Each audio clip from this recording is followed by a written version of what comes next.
Now it's time for today's Schuster Showdown, and Senator Jim Bunning's refusal to back down when it comes to extending unemployment benefits and funding for federal highway projects. Bunning's Senate office says that phones are ringing off the hook with people who support his stand and those who don't. Today on the floor of the Senate, Bunning had to defend his position again, this time against some in his own party. I ask unanimous consent that the Senate proceed to the immediate consideration of H.R. 4691. These long lines of people who are out of work is not an emergency, is what he believes. I believe they are. And I think it's terribly inappropriate that this filibuster is being conducted. He's made his stand. I think it's wrong, as does the American people, as does, I'm sure, the people of Kentucky. Bunning wasted no time firing right back at his detractors, claiming he is not engaged in a filibuster. I have the same right as any other senator here on the floor. And it's not a filibuster when you object. And that ought to be brought out clearly. Time for the showdown. Peter Slutsky is a liberal blogger with doublespeak.com. J.P. Freire is associate editor at the Washington Examiner. Peter, Senator Bunning said that there are a number of ways that Senator Reid could move this forward if he wants to. So on that particular point, he's right, isn't he? Well, procedurally, he could be right in some sense of the word.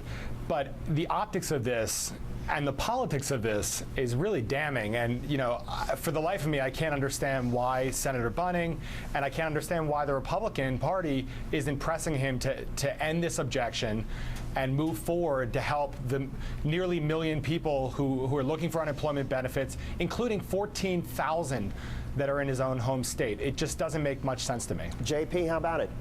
I don't think that there's anything wrong with what Senator Bunning is doing. First of all, he's not filibustering. He's objecting to a unanimous consent agreement, and he's not part of the unanimous group of people that consents. And that's his right as a senator. But more importantly, in a time when we're discussing deficits and how government spending is out of control, Senator showing some common sense and saying, isn't there some other way we can pay for all of these benefits?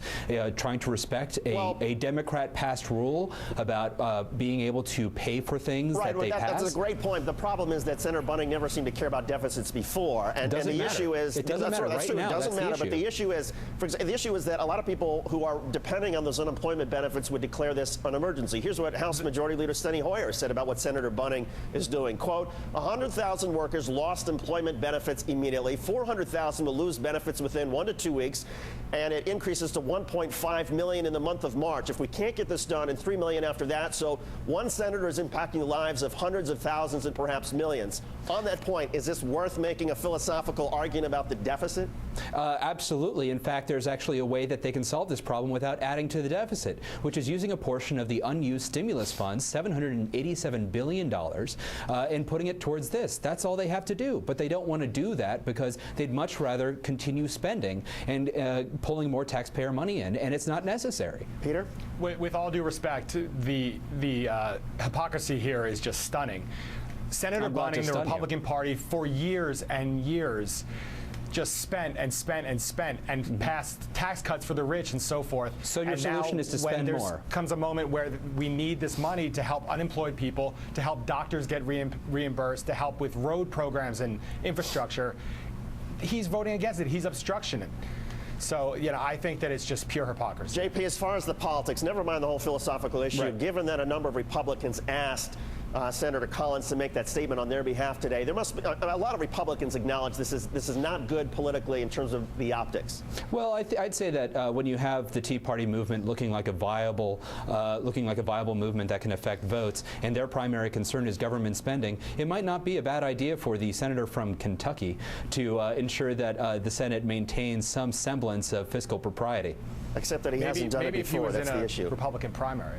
JP, well, and the other thing is, I mean, look, Senator Bunning's not running for re-election, so clearly, right. I mean, he can do whatever he wants and not pay a political price. But in any case, JP Freire and Peter Slutsky, great conversation today. Thanks for being part of the Schuster Showdown. Appreciate it.